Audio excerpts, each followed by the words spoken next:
As a Labour Home Secretary, it is my job to ask, with those values in mind, what should our migration system look like? Well, it would surely start with levels of migration that are first and foremost fair.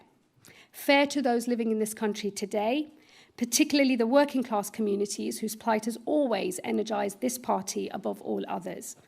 Fair also to those seeking a new and better future in this country, with skills to bring and a contribution to make. And what of our asylum system? It would surely mean delivering the noble intentions of the drafters of the original 1951 Refugee Convention, providing safety to genuine refugees, shelter from the storm until they are able to return safely home. That, as the Convention clearly states, the right to protection must come alongside a responsibility to live by the laws and values of this land. And finally, that our asylum system is not abused by unscrupulous people smugglers who profit from false promises and trade in human misery.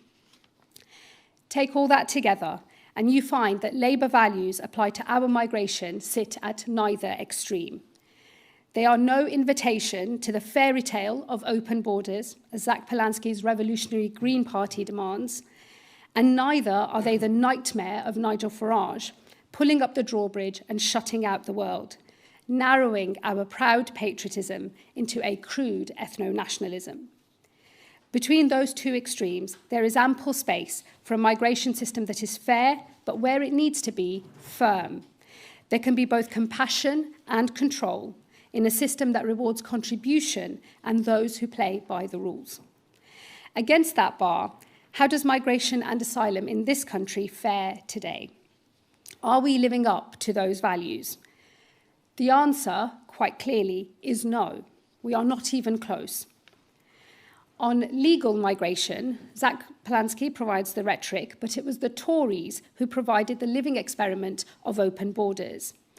Between 2021 and the 2024 general election, they oversaw net migration of 2.5 million. To put that in some context, at least 1 in every 30 people in the UK today arrived in that time. In just 4 years, this country experienced levels of migration it had previously seen across 4 decades. It was not just the scale, but also the nature of that change that was so destabilising. This was most evident in the scandal of lowering the skills requirements for some of those who arrived on the health and social care visa. As we now know, fraud was rife, with phony care providers created to draw people to this country on a false promise of work. Absent action, over the next 5 years, some 350,000 low-skilled workers and their dependents will qualify for settlement. At that point, they will gain access to welfare, free healthcare, and social housing. We must be honest about the scale of this. We have never, in this country, in the history of this country, had so much low-skilled migration in so little time. We estimate, based on findings from the Migration Advisory Committee, that the lifetime cost to the taxpayer will be £10 billion. That figure would be paid for by working people in this country. It would mean ever longer waits for the 1.3 million people in this country on the social housing list, and yet more pressure placed upon our National Health Service. It is an affront to the idea of fairness within our migration system. Our asylum system is no closer to embodying Labour values. Criminal gangs are profiting from their vile trade in human beings. People have travelled the world with untold suffering in the process, and over 180 people have died in those final miles across the Channel. Our own system has faced immense pressure. Since the small boats first arrived, nearly 200,000 people have come to this country across the Channel. Today, over 100,000 people live in asylum accommodation paid for by the taxpayer. And this includes both those awaiting an asylum claim or an appeal, and also thousands who have failed their claims but cannot be returned to their home country. The pressure on the taxpayer is vast. Last year alone, £4 billion was spent on asylum accommodation. And I can tell you, as someone with 3 asylum hotels in my own constituency, that the pressure on local communities is considerable. It is worth pausing on that thought, on what this system looks like to those outside of rooms like these. Hard-working people across this country engaged in the daily struggle to make ends meet. They see a state that they pay taxes towards, yet it is proving unable to stop a flow of dinghies across the channel. And they see a state that is paying billions towards hotels like the one near them. It doesn't look fair because it's not fair, and it erodes their trust in government. That erosion in trust matters because people ask fairly, if we cannot deal with so visible a failure, what can the state achieve at all? It is our creed as the Labour Party that the state can and must be a force for good. Without the trust of citizens in the state, there is no space for Labour values in any part of government to be realised. Restoring order and control at our border is not a betrayal of Labour values. It is the necessary condition for a Labour government to achieve anything it hopes to. It is within that context that I am embarking on some of the most significant reforms to migration, both legal and asylum, in a generation. On legal migration, that means ensuring we are attracting those who can and will contribute to this country, that migration levels are manageable, so we are attracting high-skilled workers, while at the same time introducing new controls to migration routes, which has now seen net migration fall by nearly 70%. For those who come to this country, who can contribute to our national life, I am clear. They should have a path to settlement and ultimately citizenship. I want people to put down roots in this country and to contribute to our national life. But it is essential that the privilege of living in this country forever is earned and not automatic. We are currently reviewing the responses to our consultation on the new rules around settlement. But let me be clear about the principles that we put into that consultation. First, the qualifying period for settlement should move as a norm from 5 years to 10. Secondly, there will be certain conditions that must be met in order to qualify. A clean criminal record, no debt to the taxpayer, a history of being in work and paying taxes, and higher standards of English language. In this week's rule changes, we made the first of these changes. A year from now, those who arrived on a visa, now seeking settlement in this country, will need to speak English as a foreign language to A-level standard. I should also state for the record that we are talking about English as a foreign language. A working knowledge of Shakespeare and Chaucer is very welcome, but will not be a condition of settling in this country. Command of the English language itself, however, will be. Our intention, subject to consultation, is that the point at which settlement is possible will now vary. We have proposed that some will earn settlement at or earlier than 5 years, including public servants like doctors and nurses, and those who are contributing the most to the nation's finances. Others will have to wait longer before they can apply for settlement. It is entirely consistent with Labour values that we address the challenge posed by the impending settlement of the hundreds of thousands of low-skilled workers and their dependents who arrive between 2022 and 2024. That means applying any rule changes to those who are in the UK today but have not yet received settled status. If we do not, we will see a £10 billion drain on our public finances and further strain on public services like housing and healthcare, already under immense pressure. That is an affront to the idea of fairness within our society. It is an affront to every family currently waiting for social housing, to those who have already spent too long on an NHS waiting list, and to British taxpayers who will inevitably foot the bill. We must restore fairness to our migration system. In the asylum system, that means we will always offer protection to genuine refugees. This country has shown enormous generosity in recent years to those fleeing war or persecution, including over 310,000 Ukrainians granted leave on the Ukraine visa schemes and 184,000 Hong Kongers who hold British nationals overseas status. We will now open new and safe and legal routes, starting this autumn by opening a new student refugee route, with the first arrivals in autumn 2027. This will be the first of a series of new safe and legal routes, which will include a new work route and the expansion of community sponsorship following the success of the Homes for Ukraine scheme. But at the same time as showing that immense generosity of spirit, we must wrest control over migration back from the smugglers and restore order and control at our border. That means bearing down on illegal routes to this country, tackling illegal crossings, and as a result, reducing the burden of so many living in asylum accommodation. Since launching the Border Security Command, we have made over 5,000 law enforcement disruptions of smuggling gangs and stopped more than 40,000 attempted crossings. But clearly, it is not enough. Crossings continue, up last year on the year before.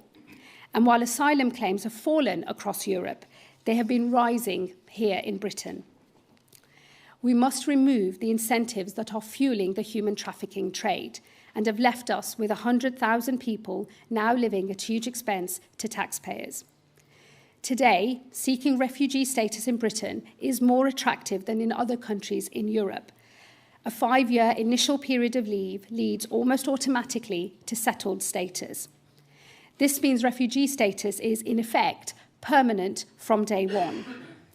This fact encourages asylum seekers to pass through other safe countries in pursuit of asylum here, including the tens of thousands without a legitimate claim who have, in effect, tried their luck here, considering the risk worth the huge reward. This government will never step back from our responsibility to provide refugee status to those fleeing war and persecution. But we will now restore this to the intention of the 1951 Convention, that refugee status is a temporary sanctuary, a safe haven until a return home is possible.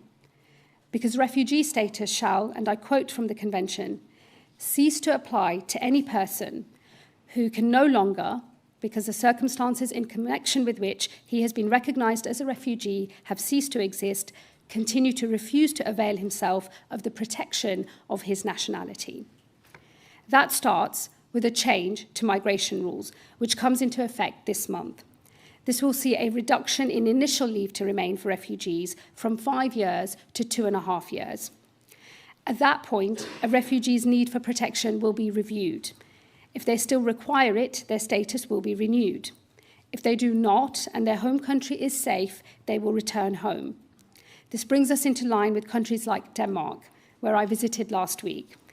There, a social democrat government has introduced reforms that have ended their asylum crisis and saved social democracy in that country from resurgent extremes of the hard right and the hard left. We should be proud of the protection we provide to those fleeing danger, but we must also enforce our rules, and those who come here must live by our laws. This government will today introduce new secondary legislation, which will remove the duty to provide asylum support, replacing it with a power to do so. Those who require it and play by the rules will rightly continue to receive asylum support, but those who do not will have their support removed. The generosity of the British people will become conditional on those seeking asylum following the law, living by our rules, and not working illegally. Taxpayer-funded accommodation will be reserved for those who have no right to work and will otherwise be destitute. Just as for any British citizen, rights must come with responsibilities, and British taxpayers cannot be expected to fund the lives of those who refuse to meet them. Once we have determined that somebody does have a right to be in this country legally, it is essential that they leave. There is nothing fair about not enforcing our rules, particularly as we know that many will melt into illegal work, undercutting legal workers. Since taking office, we have removed nearly 60,000 people with no right to live here. That's up almost a third under this government. But we must go further. I've already announced that we will tighten our application of domestic law to ensure that legitimate removals cannot be thwarted by the abuse of human rights and modern slavery legislation. I have also announced that we will reform our appeals system with a new body that echoes, once again, the reforms introduced in Denmark, where appeals are heard fairly and swiftly. One of the great successes of the Danish model has been the use of incentives, which sees 95% of removals take place voluntarily. This government will now pilot a similar model for families who are failed asylum seekers, a small number of whom will now be offered an increased incentive payment of £10,000 per person and up to a maximum of £40,000 per family. To put that in important context, today, a family of 3 in asylum hotel accommodation costs up to £158,000 per year. Should these incentives prove effective, they will represent a significant saving to the taxpayer. Where a voluntary removal is refused, we will escalate to an enforced removal for those who can be returned to their safe home country. We are now consulting on precisely how the removal of families with children must take place in a way that is humane and effective. For too long, families who have failed their claims have known that we are not enforcing our rules, which created a perverse incentive to make a channel crossing with children in a small boat. It is now on the parents in these families who can safely return to the home they came from to do the right thing by accepting an incentive payment rather than face an enforced return. Regardless of what my political opponents may like to pretend, enforcing our borders is not a unilateral process. It requires a partnership with countries across the world. Every week, planes lift off from this country to return those with no right to be here, returning citizens to countries across the world who play by international rules and norms just as we do. That partnership allows us to remove failed asylum seekers, visa abusers, and foreign criminals, all of whom are being removed from this country at a rate far higher than the one that we inherited. The Labour Party has always been internationalist, but while we speak softly, we are not fearful of carrying a big stick. Since I became Home Secretary, I've shown my willingness to do so.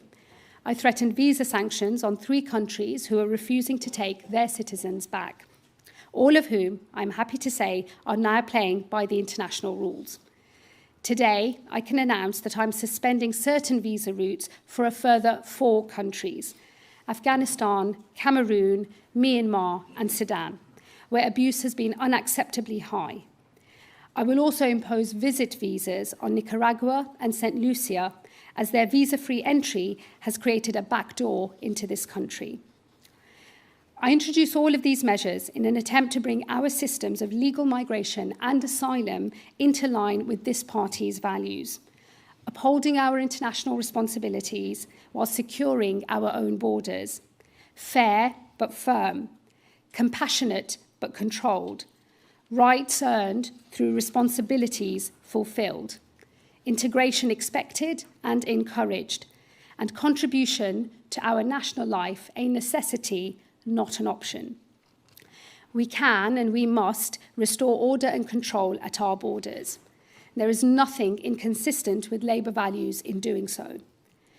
But for those who continue to doubt that, I invite them to consider the consequences if we do not. I know the people of this country are by nature open, tolerant, and generous. But I also know that there are conditions to that. When people see small boat arrivals at their current scale, or they experience the pace and scale of migration today, they feel, with justification, that things are out of control. That loss of control breeds fear, and when fearful, people turn inwards. Their vision of this country narrows, and their patriotism turns into something smaller, something darker. An ethno-nationalism emerges. The idea of a Greater Britain gives way to the lure of a littler England, and other voices to the far right, take hold. If the left does not secure our borders, the hard right will be given the chance to try, and they will not be restrained by values like ours. Instead, they will pull up the drawbridge. Those who have been here for decades, legally, with settled status, will suddenly hear a knock on their door one night, bundled into the back of a van, separated from children and grandchildren, and deported from this country that they have made their home. With deportations on the scale that reform now promise, there is no way of achieving them without sending people back to a country that is not safe, and where on return they could be killed. Make no mistake, by restoring order to our borders, we are fighting for the very existence of a humane asylum and migration system in this country. Some say, in response, that we should turn to the path proposed by the Greens, that we should create a world without borders, that nation-states are social constructs, and that patriotism is a dirty word.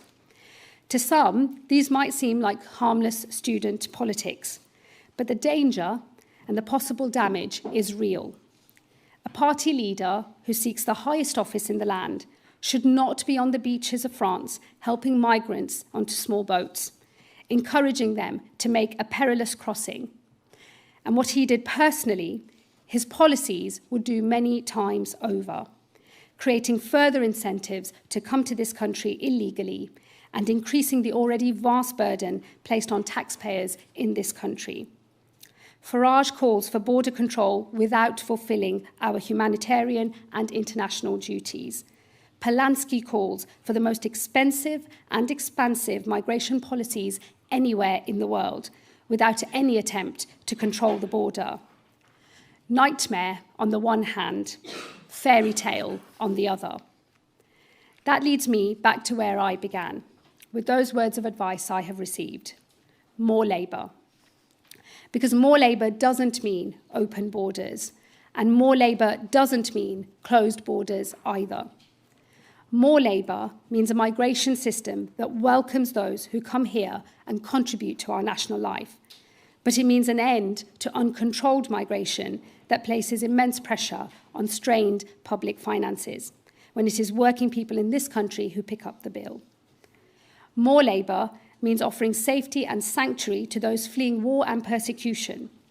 But it also means not creating incentives that fuel international people smuggling. It means enforcing our rules and removing those with no right to be here. More Labour means showing that the nation-state can function, starting with my duty to restore order at the border. More Labour means ensuring that we succeed in that effort, not only because doing so is consistent with our values, but because if we fail to and retreat to the comfort of fairy tales, a nightmare will follow, as those who follow us will have none of our restraint. More Labour means taking the decisions now that will ensure there always remains an asylum system in this country. And in doing so, it means guaranteeing that it will always be true that those like my parents who sought a new and better life here, worked hard, played by the rules, and contributed to our national life can find in this country a home. And that just decades later, children of theirs may unthinkingly call themselves English or a Brit or even a Brummie, just like me. Thank you very much.